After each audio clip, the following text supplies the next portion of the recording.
Ça va faire un bâtiment bon mandé. Au bâtiment, la biloko asala. Donc, tu connais aussi un côté de ce sera battu. Mais bon, tu n'as rien à voir. Ça pouvoir mortel casser concert à Ouera. Ça pouvoir mortel, il mon pas bien. Attends le pouvoir mortel, tu as le pouvoir mortel. Non, vendredi, je m'esquisse. Babi, voilà, lundi, pour les dans la maison Schengen. On a beaucoup de temps. On a responsable de la maison Schengen. On a empreinte. Après, on va remettre nos visas à Bino le lendemain. Auto ba senga ki biso to pesa ki ba.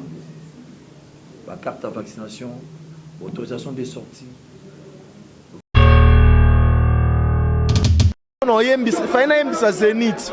Ye yo azamo bali mabe.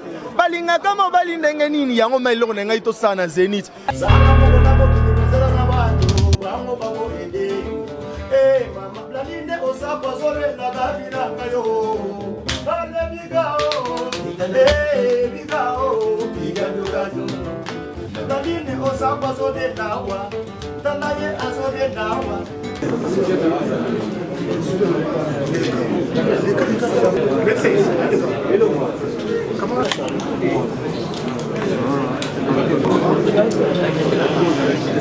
C'est pourquoi vous tous d'avoir choisi cette chaîne Congo Audience et Kin Télévision à travers votre humble serviteur Dan Mosengo. Vous allez voir ce qui va se passer aujourd'hui dans la conférence de presse de Weranson par rapport à l'annulation de son concert au Zénith de Paris. Suivez d'abord et après, nous nous retrouvons après pour des annoncer et avoir les impressions de ceux qui ont et ceux qui sont dans cette salle de la conférence de presse de Wenge Musique à Maison. Mais on se retrouve après, suivez d'abord en image et après vous serez là avec Dan Mosengo pour continuer cette conférence de presse. Merci beaucoup.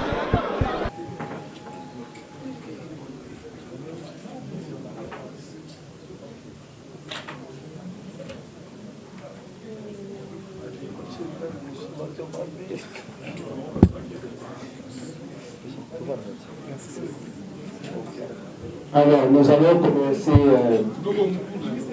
la conférence de presse comme on s'était convenu. Chers caméramens, nous avons besoin de vous pour que tout ce qui sera dit ici soit valablement rapporté au public. Qui se sont permis de citer le chef de l'État, notre président de la République, sans scrupule, sous prétexte de leur raison d'évoquer dans leur décision d'interdire les concerts. Par conséquent, cette accusation fortuite et non justifiée nous pousse à demander aux autorités de notre pays de tirer toutes les conséquences diplomatiques sur ce manque de collaboration culturelle des autorités françaises.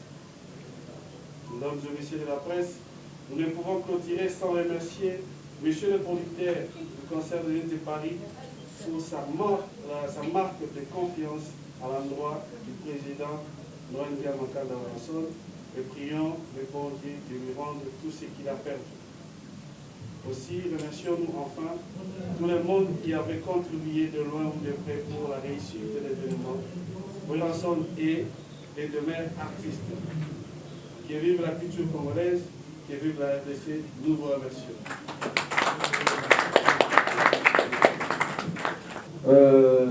Une grande vedette du monde de théâtre populaire chez nous, il s'agit du phénomène Issobé. Issobé, mettez-vous debout pour saluer la presse. Voilà. Et à gauche de l'artiste, nous avons également une autre vedette du monde de théâtre populaire. Il s'agit de Nada. Nada. Voilà. C'était là. Ce sont là deux artistes qui figuraient parmi ceux qui étaient attendus également sur le plage de Zénith de Paris parce que le phénomène Weranson avait tenu à inviter, outre ses collègues artistes musiciens, des artistes comédiens également de notre pays. Alors, nous allons commencer. Vérifie, Messingiana Makanda Weranson, pourquoi faire politique, surtout qu'il y a d'autres artistes qui se sont produits au Zénith, on se rappelle il y a un an les cas des familles consorts, et pourquoi ne pas user de vos droits de recours comme tel qui est cité dans l'arrêté de la préfecture de police. Merci. C'est bon là? Je m'attends là? C'est Maître Junior qui parle d'abord. Okay. Merci beaucoup, cher ami de la régie, pour la pertinente question.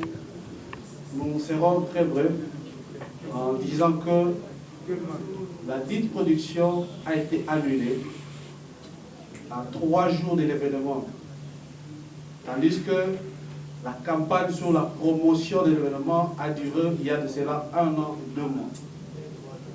Allez-y comprendre qu'ici il fallait qu'attendre que la France ne soit pas à mesure de prendre les dispositions sécuritaires et que ça devait se passer quand d'ailleurs ça devait se passer il y a de cela, je crois, 3 jours.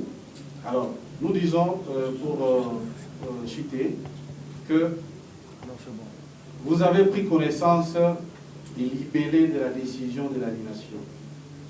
Je ne vais pas ici vous rappeler que les prescrits dans cette décision ont fait allusion à l'appartenance politique du président de l'orchestre et à celui du président de la République. Et donc, nous allons aussi vous révéler que ce concert a été soutenu par le gouvernement congolais qui s'est exprimé par les actes administratifs en donnant l'orchestre ainsi que toute autre personne qui devait accompagner l'orchestre les ordres de mission et même la prise en charge en imputation du gouvernement. Et voilà pourquoi nous vous disons que c'était une affaire d'État. Merci. Isaac Maï, phénomène encore une fois de Kim 24, merci. Encore une fois de plus courage parce que tu as dit que Makambo comme les actes un moment dur aux artistes à se traverser. Et sinon, nous sommes dit que le concert il fallait que ça là, mais le concert est commis annulé. Lobby, déclic, et on dit à partir à Wapi parce que déjà une semaine avant, on a annoncé ceux qui avaient un complot tout autour, il y a Makambo les Aliboussa. Et qui c'est là qu'il n'a comme qui à la base il y a complot. Qu'est-ce qui a été fait après? Pourquoi Moutouna qu'on a que la personne a maillé les doyers qui est à la base et le Kouana et puis on lui donne bien des causes qui a gagné Bisso. Et le Kounini, il n'a accepté dans le Kouana. Si je vais compléter s'il vous plaît, nous avons un message dans lundi producteur de la TV sur France 24. Et ça n'a pas passé admissible en bon mobile et consort. Mais est-ce qu'aujourd'hui, tu as qui concerne le petit procès, mon côté collé, préfecture, il y a Paris, et donc tout le monde, la justice va être sur la mobile, les amis, parce que les pépins sont été engagés, ma camobile, salami, vous écoutez, où on a dit, possible de foot, possible de foot déjà. Mais surtout, ça fait une perte pour l'équipe. Nous pour le producteur, est-ce que procédure nous aujourd'hui qui vous l'avez après ou tout ce qui est à tout ça nous peut c'est tout. Merci beaucoup. Merci alors beaucoup en tout cas d'abord remercier presse des news Bouyé, c'est un grand plaisir pour nous et pour notre groupe parce que sans la presse ok c'est ça nous de ça bosaka on passe un message dans nous partout pour la bateau bayo kabiso baeba qu'est-ce que tout dit vraiment encore une fois je vous remercie beaucoup. En fait, le problème de biso, j'espère ceux qui bongoningai lelo na beng signe tout pour na meka koso na bino pour comprendre makamni ko eleki na groupe na biso maison mère où ils avaient qui événement moko monene tout le monde ba mané ko sele yango mais et ça l'amitié bon faute na biso te c'est-à-dire biso de linga tout ça la musala où il fallait tout ça. Mais si vous avez main noire, ils ont gâté dans ma camoufle.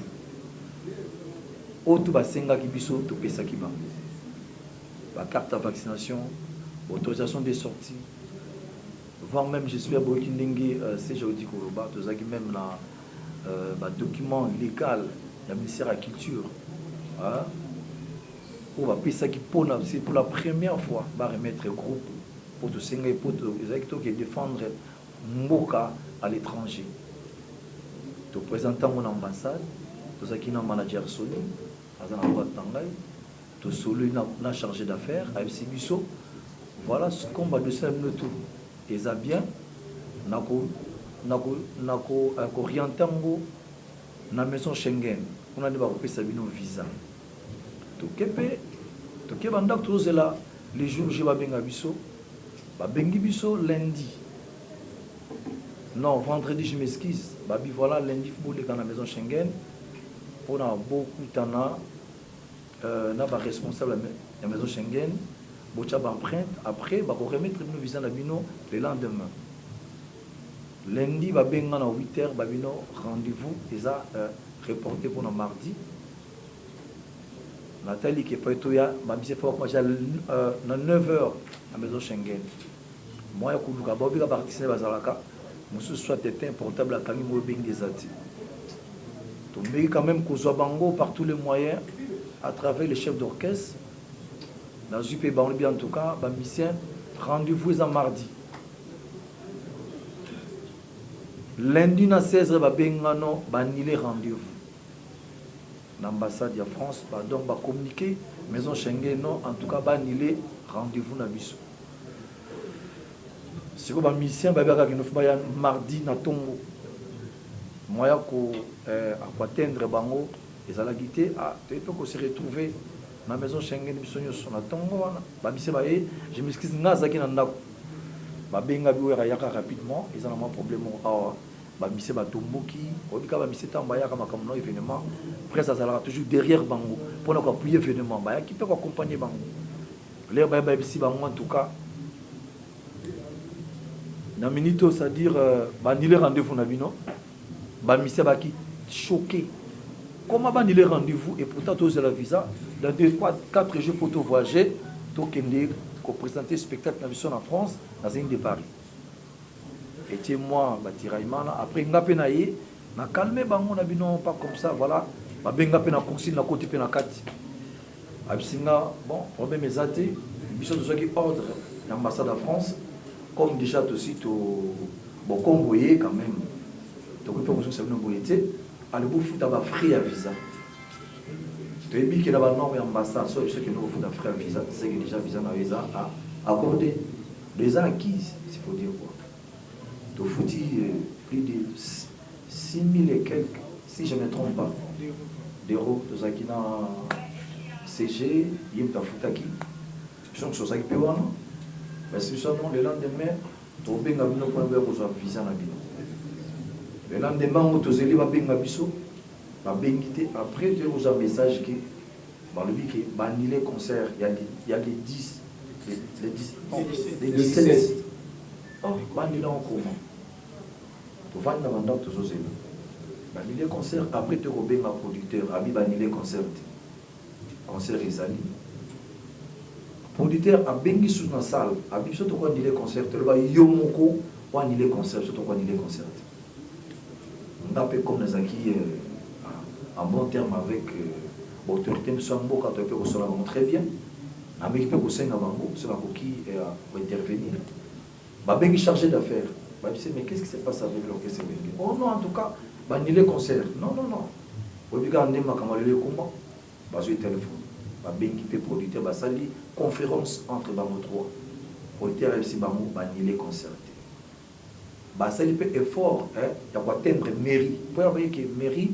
na préfecture le biso to ko ki jamais ko nile concert ils ont la compétence na biso te ko nile il faut le producteur lui-même ou bien salle ya zeni ba nile concert là ba sali conférence il est chargé d'affaires à Zoyoka après les vacances BBC mais mon frère mais c'est quoi en fait et puis qu'il va dire les concerts mais pour être habillé conseiller ça non tout qui peut tous là tous à visa tout l'exi 3 jours 4 2 jours parce qu'il faut que soit visa lundi ango il kaka bengi sous à tout bon est-ce qu'il y a pas moyen d'annuler le conseil de Werason à bengi sur la préfecture il s'est mis toi dire pour quelle bite hein qu'est-ce qu'il a fait tout toi dire le concert na yebo oh non trouble les akuna voilà machin a bengi sous la salle même personne n'a d'accord après bon et puis quand ma pote surtout que la pote te bien ça là ba bengi suko yo produit la mais en fait bon on a quoi arranger na Congo non hein bon on a quoi arranger na ambassade na sur RDC non ambassade de France na RDC c'est comme si il y a problème au cause ils ont bien été passés comment chose en France avant benga sur qu'on a qui toi ni les concerts et pourtant nous c'est la publicité vous dépensez mon ébélé donc c'est pas normal l'air babengi siko biso abisi biso toyebise lisusu na tongo awongani na bino na ebilo koti après peut tovandika boye bobika ndenge ezalaka ba revendication eza normal l'artiste est pas moyen en tout cas mais pourquoi makama boye elekana star na biso baketi na ambassade de France revendication eza droit bayaki na kobeta te koboma te babika no popesa wera son visa na ye après bango babengi susu toza menacé baye na babomba wa baza na badebele ale baye ko annulé concert na police à préfecture annulé concert wana police à préfecture dire annulé concert atindi na salle atindi le producteur atindi le ambassade yango puisque pour ce qui a bien en tout cas bon qu'est-ce qu'on peut faire parce que la minute en tout cas ba autorité nous va s'impliquer avec makambo aussi faut dire la vérité en tout cas un moment faut remercier bango parce que par tous les moyens mais toi qui n'a choisi or spectacle au ngai na bomba qui on a présenté na Paris na ba ke loko moko na chaîne habitala le tout ça coincé na Congo pour la nini to beta rasul libanga ti bon ko beta na mona ki les alango gravité ba millionnaire ko beta na mais on était souci na ngapene za bana mo pour la jeune ko bazo lelo pour moi lelo au monde lelo ba l'étranger bazo les artistes sont là na ba succès est-ce ba l'équipe va na art je ne pense pas et ça a monté alors pour la décanter situation où vous avez que concert moko il y a réconciliation entre les artistes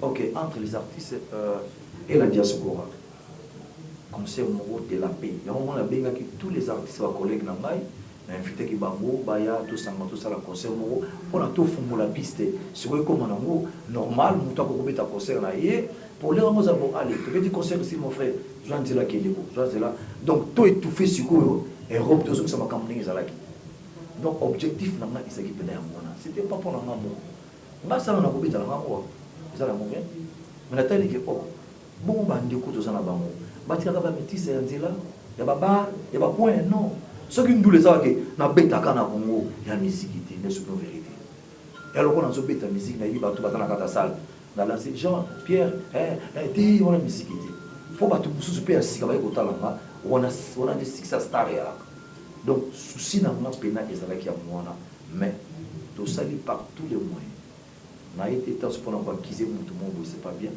mais ils ont des ambassades en France ba les concert na biso donc j'espère c'est ça question sur ce exactement na rasi on a moni na ko CG ça va répondre voilà donc ce qui la comprendre bien bon pour Dallas même au temps en fait, au moni lelo j'ai en francophonie et au salama awa l'année prochaine. Ce n'est pas normal. Bisoto va couiller francophonie, mais ce bisoto ça couiller c'est mon Congo. Comment tu vas couiller francophonie? Et ça n'a sens bon fait. C'est-à-dire, on doit subir les lots. Ceux qui te réparent en côté, même nos presses aux arbres, et ça a danger pour la culture na biso. Ce n'a pas ça qui bino bien vous allez devant makambo. Botel mena eloko makasi. Lelo oyo nakasi toza parmi ba pays en Afrique au lelo baza c'est-à-dire toza parmi deux premiers pays en Afrique au lelo baza balobaka français mieux les abisso. Mais comment kaka ba français ba nuire biso ça pourquoi? Na moment où soké lelo na ba France ba gilet jaune ba dégué ça la on a laisse tomber.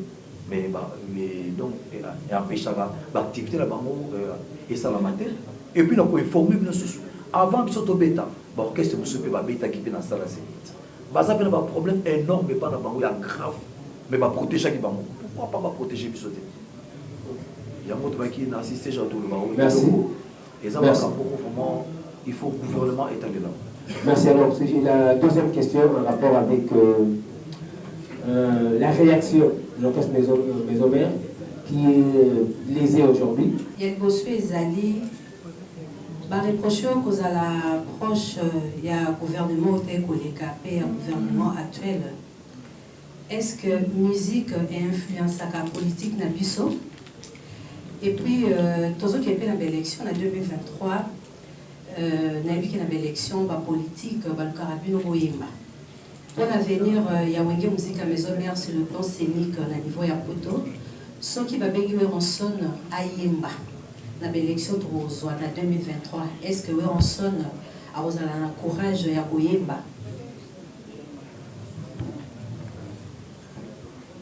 Bon, le métier tout ça là-bas, les sans frontières. Ce qui est bégué pour que nous mettons en concert, le problème est en beauté. Tous les artistes et musiciens. Cause à la camarade, soi-disant, il y a autorité, il y a chef de l'État. Ça n'a rien à voir avec la culture. Et là, comment on est au Cameroun, on a des athées. Tant que tu as un conseil, ils ont un contrat de production. Ce n'est pas, ils ont une convention avec le gouvernement. Ils ont un contrat de production. C'est-à-dire, au Béti, au Lomo, aux hommes d'Ondam. Il y a seulement quand on au métier de la Bissau. Même à ta coup de passer dans l'église. Ce que je veux dire, ça va faire comptateur. Mais comment on a dit comment on a je m'excuse, bon, ma frère ne soit journaliste, ma vidéo, ma image. Et quand on a ma plateforme, ma streaming, les copyright, les algorithmes, ils ont protégé ma œuvre, ma revenu dans nos amis, s'il faut dire la vérité. Ma tout est en moi. Donc, ce qu'on va acquiser, nous ne sommes pas des politiciens, nous sommes artistes et musiciens. Les leçons, nous sommes bénis, il y a Robert dans la musique, il y a Robert à fête. On va y aller à l'époque à Mobutu. Tu bêta dans la badolité, tu bêta dans le Zanga Mobutu. L'air Toya, tu bêta le Kabila de Père. Dans 1+4, tu bêta la Jean-Pierre Bemba, tu bêta la Robert, tu bêta la Joseph Kabila Kabane. Hein? L'air, le père, non, attends. Il fallait que tu secret de l'air, en tout cas, s'il faut dire la vérité, nous avons une occasion de se relater, Ayamba Batutu, bon, Koloboya, ils ont problème, dans le respect que chef de l'État. Mais nous avons une occasion de mettre en matin et en papa, tu sais qui dit. Nous avons fait un sous-sous, nous avons fait un IDMS. Batuku Babaki, oui, non, nous sommes artistes et musiciens. C'est comme nous sommes en Sarah de Kamunaye, et ça a un bit pour gagner vie. Tous les petits tous beaucoup là, c'est-à-dire les artistes, les familles, et l'eau comment tu peux empêcher la salle parce que c'est politique. Jamais pas qu'on benga ngawe rason ya ko beta conseil pas to kata batmitu ngamona ko bang. Na we mande ba kata batmitu. Mais ça on a conseil au sein de ma comme na zone pas na ça n'a rien à voir. Et c'est le côté donc le tout ça les chefs de l'État actuel c'est Félix Tshisekedi. Soit bi ya ko beta mananda na 7h na we 5h. Après, on a respecté le contrat. Et c'est normal. Merci beaucoup. Merci. Merci. Tout le monde a Franck Stéman. Bonjour, Vincent. Bonjour, Sama. Nous compétissons tous. Nous avons frappé avec la musique à maison mère. Nous avons le leader ensemble parce que c'est très difficile. Comme on a une énergie pour ça qui n'a pas passé à concert. En tout cas, nous sommes tous de cœur avec vous. Mais l'autre question que nous posons rapidement, est-ce que ensemble, à ce temps, il y a se préparer dans il y a des combattants? Parce que ça fait un phénomène où il y a mon côté, artiste de mon côté, après on passe outre. Qui est à la base, il y a interdiction de la musique dans l'Europe. Est-ce que le roi de la forêt, étant leader d'opinion, un grand artiste de mon pays, à ce temps, il y a pour affronter les gouvernements, pour discuter dans le bango, et puis pas ça fait vert que nous rassemblons cette fois sur le gouvernement. Deuxièmement, derrière, il y a orchestre, ils ont quitté du point de vue nombre, il y a d'artistes, où il y a bateau, manapoto. Il y a mon roi de la forêt, vous allez vous répondre à la question. Merci beaucoup. Est-ce que vous êtes préparé pour la de beaux hasards pour un concert? Moi, avant de pousser ma concert, je visite mon à Paris. Na kutana na Chicos, na kutana Vicky Gérard, na kutana Bakomote, na kutana Bakombata, ba mingi baza ba vina ma. Au monde qui combattant nenge banana photo, surtout vanda na défunt papa ou balé kumano antika biso. Les trouver ta conseil biso mbali. On appelle ça qui donc ça dit ba tiraillement moko, aux hommes qui deux camps va se préparer ba bunda to binovier. Makila ba na moka, to taxa on a là tout sur la conseil. Tous 10 ans, tu vends des camarades. Attends, d'artistes, aux années na habité au bêta concert banda mboka te au vendara mboka na yo je ne sais pas aux années je sais pas aux années na habité mais to solo la kina bangutu et puis là peut to zongi na kini na benge ba be en son problème ezate so bolanda ki a interview à producteur nanga alobi ndenge ba fait on ezaki liboso ya ba orchestre mususu o bazira ba problème beta na biso c'était différent ya biso ya temps mususu ba bazo comme moi na ba adresse email ba doti na ba message ba continuer concert na ba que concert za na main noire ezaki na sima c'est-à-dire en tout cas to zaki na 90% concert beta parce que bato o ba yaki na éviter pour bisanga za ba évidemment masala ma mukil na donc ils ont un gros problème vraiment s'il faut dire la vérité à 100% ma combattante et outil dans le monde. Ah et le mot, je m'excuse, pardon, Yangumba. Au monde, le garant de la nation, c'est le chef de l'État. Au Konjambo, quand il est le chef de l'État, il dit ce qu'il dit. Le lot qui tient la biso, ils ont bafoué, ils ont un problème grave. La biso, c'est ma camébélé, mais ma pécho, ma zoubimana, ça veut dire que c'est succès à jour. Et bah, moi, ma paix, ma casse. On sait la succès à 4 mois, mis album 2 mois et ça risque pour la picture bazo bi Mario et ça fait plaisir à trop vendre boye au lieu so kuta héritier bazo yembaye bazo beta bien voilà inchallah c'est bon et ça on se fait bien ko so mona ke bazate ka ba étranger na kata mboka na bino or chez bango pe bazana solidarité na bango entre eux balinga pe bisote so do tokanga maboko et aussi mate nga et de na loba ki moni gouvernement ba s'impliquer qui na makambo yo na ko remercier ba monyo so ba tout voire même des personnalités en boka le professeur Bahati Lubelu à Benga présent et assemblée à Benga voire même les conseils des chefs de l'État à Bengi ministre de la culture à Bengi il y a formation à Bengi hein il y a tourisme à Bengi il y a sport à Bengi à culture à Bengi mais toujours négatif. Pas bouilli. Alors, dans le côté de bon, après tout, président de Bissau au Lulu actuel, Azam présent, il y a francophonie. Non, Azam présent, je me sais, il y a Union africaine. Union africaine. Azam présent, Union africaine, c'est-à-dire, il y a bitne pour la culture et mata et qui est liboso. Alors, moi je pense, le loup Nanabino, on a dit penser dans mon d'abord pour décanter les Cameroun et chef de l'État. Le soir, je suis une femme avec un collègue, le président Macron, avec ses mêmes collègues. Et qu'est-ce qui se passe avec ma culture? Moi, je vais un conseil à pas mes athées. Au moins, entre Bango, on peut arranger le problème. Dans ce niveau de entre les combattants, c'est pour dire la vérité. Oh, les dégâts où ils ont en France, en Congo, ils pour les actes, donc je te dis, ils sont graves. Mais on va quand même résoudre. Moi, je pense, ce que le chef de l'État a télémé le Bango, défendre le Bango, a bêti le Bango, on a mis ça, mais quand vous avez décanté. On a dit, opinion normale. Merci beaucoup. Mais deuxième comprendre. Liste ezaki nango tu exagérer qui si vous dire la vérité. Ngai na beta un concert à live. C'est-à-dire ezate que boche cassette. Non.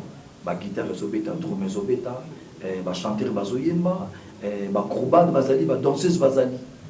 So calculer que dans 5 danseuses, ba acrobate bazanga 4, ba chanteur nanga baza 12, ba instrumentiste nanga baza 15. To comme ata ba 30, ata ba 29. Et puis na équipe na ba invité Nada qui est invité, tout ça qui est dans l'ambassade, et ceux qui est invité, tout qui est dans l'ambassade. Sans compter l'artiste et aussi au Boyebi, comme le président Jossar Azala qui est invité, Maman Birabé qui est invité, Bayouda Béa qui est invité, Tchalamon n'a pas qui est invité, Videloin Soudiata, sans compter Bazana Poto, Aouile Longomba, sans compter Jimé Bazala qui va fabriquer tout ça qui est invité. Voilà, si on nombre en mots, est-ce que l'ISA est à 15 personnes? Attends, l'ISA à 15 personnes, ça va manquer. Charlie Prince. Ok, merci. Nous êtes tous en affaire à faire conférence. d'avance, parce que c'est une heure. On a invité ceux qui mettre à Sani, avant d'avoir tolérant, pour prolonger même que ça va bien passer, t'as la musique et les. Maître. Selon parce que ça t'a 30 minutes, nous avons 15 heures. En fait, nous avons décidé ça va mettre. Vous m'avez interpellé déjà. Merci beaucoup, maître. Je suis Charlie Prince, deuxième rue télévision. J'ai une petite observation. Une petite observation phénomène avant d'aller à la question. Depuis que vous avez commencé à parler, nulle part vous avez fait mention d'un phénomène combattant. Vous parlez de l'ambassade, Motomabo pour le mémoire, mais vous ne faites pas allusion aux combattants. Ces combats que vous avez depuis, ça date de longtemps, pas d'aujourd'hui, au Yébi. Il y a beaucoup de concerts, il y a Maison Mère Pézara prévu, d'autres artistes pour le phénomène noir. Alors, s'il faut être clair, parlons vrai, revendication n'a pas moi, les choses à la régime pour les alliés liboso, maître Katakata sur le bango, toujours en Mboka. Je me rappelle, d'avoir dit dans le bango, mieux vaut à Taliban qui est congolais, et l'autre suis congolais. Et Makambwana, ça persiste. Vous avez été accusé, peut-être que vous avez les réseaux sociaux, moi j'ai regardé une émission où ils sont en train de dire Ouera a Obetati parce que tout ça a collecté des fonds pour nous sinistrer à Goma à l'époque, 2002-2004, si je m'abuse, Mbongoana et Monanati. C'était, selon Bango, l'une des raisons où Baboya qui est Ouera a Betati, hormis les problèmes politiques. Ça, c'est une observation parce que vous ne faites pas allusion à un phénomène combattant. Ma question est celle de savoir, phénomène. Vous avez beaucoup voyagé avec Wéné Moussika Maison, mais vous êtes parmi des rares artistes et à Tamboussi, les musiciens partout depuis Mokete et Bélé. Les musiciens de Soubakota Maison Mère avec un concert à Bonté, au Tinda et Napoto. Où avez-vous vu quelqu'un qui va revendiquer Papé Saïe visa devant une ambassade?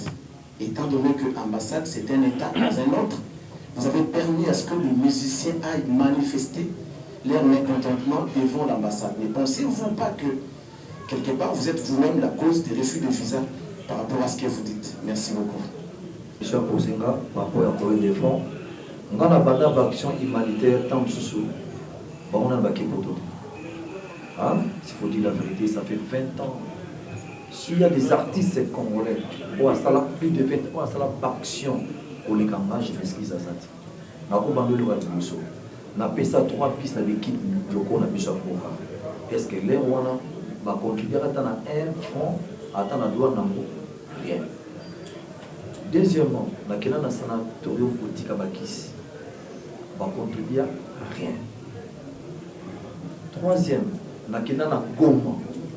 Autant la femme violée, la personne va contribuer à rien.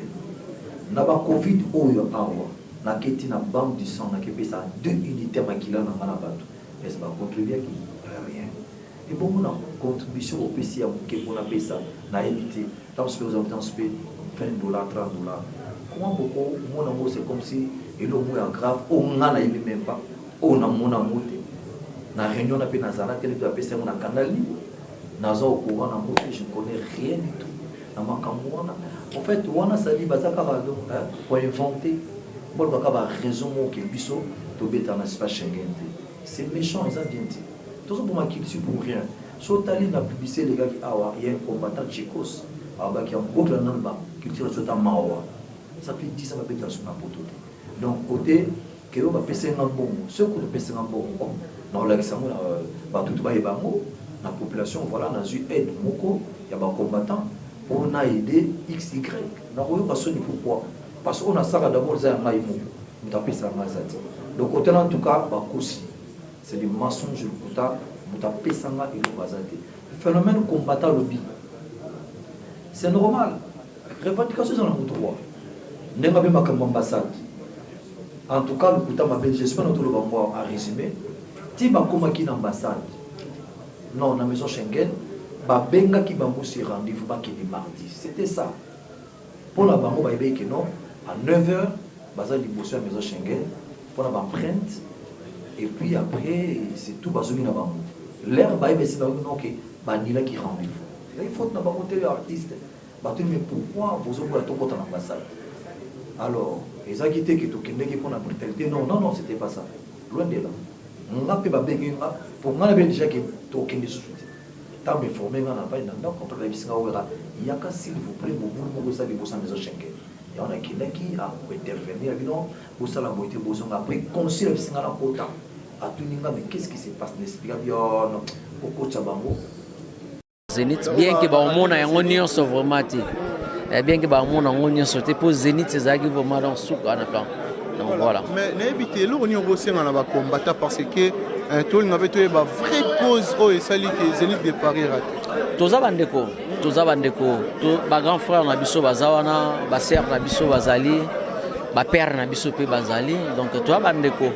Donc ça va so mutu a bominga congolais le roi tous na posa makila Congo etamate so bominet nga artiste bominga congolais donc tous abandeko les camunions so batu basololaka non so bayokanaka donc c'est pour ça to sengi na chef de l'état à kota marambo les apena coup de marambo teto ki de ba trois chemins te combattre ni pour combattre ba yebi ki to abandeko ba combattre ba rolinga pété ba boma culture na biso congolais ko biso auto salara to représenter mboka na biso en dehors ya pays na biso donc voilà tous na bano tous beaucoup là toujours na kata misala lelo o soki culture na biso ekufi donc mato donc voilà mais l'union aussi na ba fanatique na o vraiment ba zela ki yo ba sombaki ba billet pour que ba retala soudia tamaniata mais ba suyote l'union aussi na web sabango wa nano silité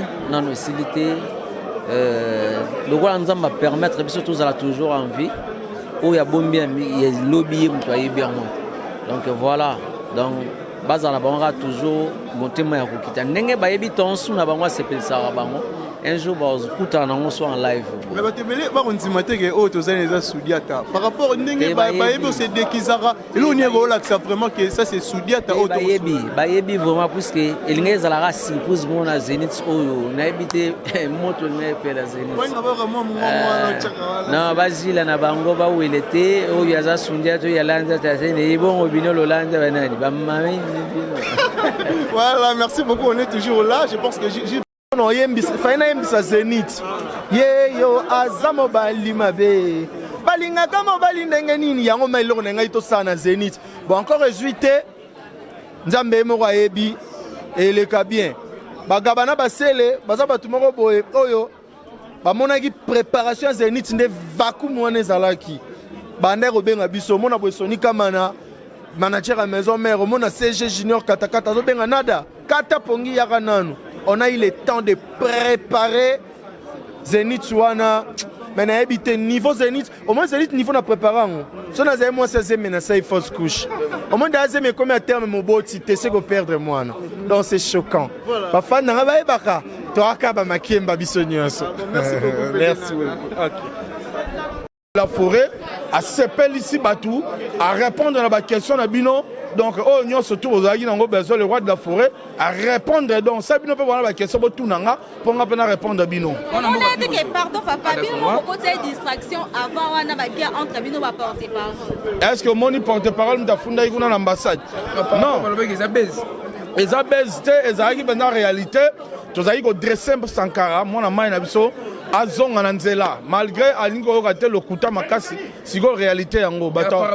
attends monsieur non répondre to sona bata wera nyonso lelo to kutani tozali awa wera sona lobani celui qui n'est pas avec nous est contre nous là monsieur ba même noir to luka ba même noir za ba Sankara vous comprenez parce que bata wera nyonso bazala ya lobage ya za na maison mère té il y a un privé à Wera.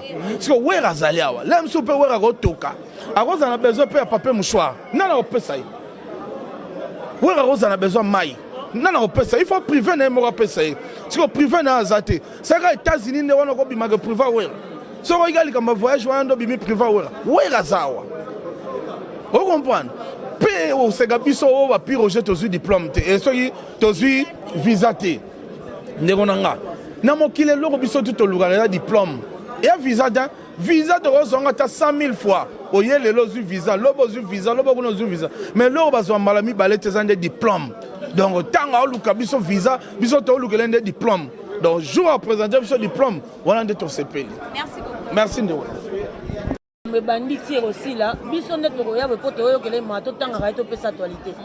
Mais ouais raza tambo ke tu tin ata yo moto be ouais raza sur la conférence de presse ba bino boza. Est-ce que ça boké tu ça parmi bateau ba ça fait que annulation ya igwe ça là. Non boké tu ça pour ça la délire. Asa la délire na ba tala za ba fa na ba ta maboma ndeti. O ba tala ka biloko ça là. Donc tu connais au sang ngote ba de sexera bateau. Mais boké tu n'as rien à voir ça pouvoir mordre casser concert à Wera. Aza pouvoir morte ye mo pa ye biango ata la pouvoir morte tia kufa za na pouvoir morte et puis aza ba quand même ba tio so ba zela ki na France partout ba zela ki ko la la ba ko le bat ko ya un mot pour la ba fanatique. En tout cas merci beaucoup na ba tout ba zela na France et na ba tout ba e ba ke quand na autour de belo ko si la te ba wela raté.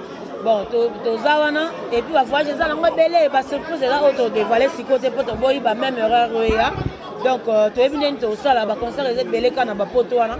Donc bato ba bombe pena bilo pono di les mandaka na bango to za toujours wana. Et moninga na za mo muto bato balinga mingi pembe na le roi de la forêt. Na za na grand frère na oya banda ko beta na BCBG mais je soutenais toujours le roi de la forêt.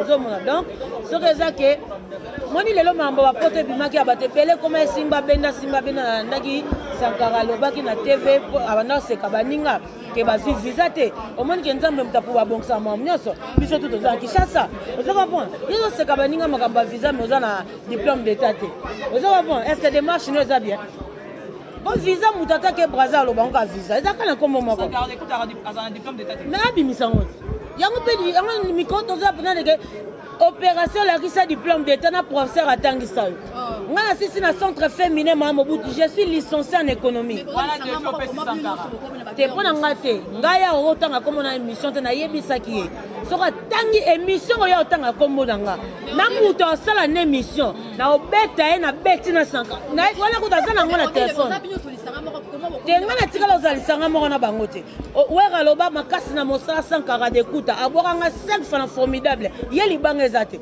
ana babanga tikite ba oya wera kala donc faut tala rango ya kala ya kilelo zango te wera loba polo to tikela Sankara d'écoute makasi na mosala kai menga lobo di le manzaka panza sango yango na panza sango voilà mutako yambaye na yemo Sankara ataba filmer. Là en image, vous venez de suivre la conférence de presse de Weranson dans cette chaîne Congo Audience et Kin Télévision. Dan Mosengo, votre humble serviteur, était là pour vous informer. Je vous demande directement de vous abonner massivement sur Congo Audience et Kin Télévision. Vous avez vu en image les questions, les réponses de Weranson par rapport à cette annulation de cette concert de Zénith de Paris, attendu par le fan, le mélomane de la bonne musique. Malheureusement, cet événement n'a pas eu lieu. Weranson a répondu à vos questions. Je vous demande de vous abonner sur Congo Audience et Kin Télévision. Dan Mosengo de retour après une période de maladie. Je suis là pour vous informer. Je vous demande de vous abonner. Merci beaucoup aussi à Gloire Kiamouni derrière la caméra par rapport à sa disponibilité, sa savoir-faire a été vraiment à l'Hexagone. Je vous demande de vous abonner massivement. Merci beaucoup à vous tous. Continuez de nous suivre sur Congo Audience et Kin Télévision. Ciao, à une prochaine émission, à une prochaine événement. Dan Mosengo sera toujours là. Merci.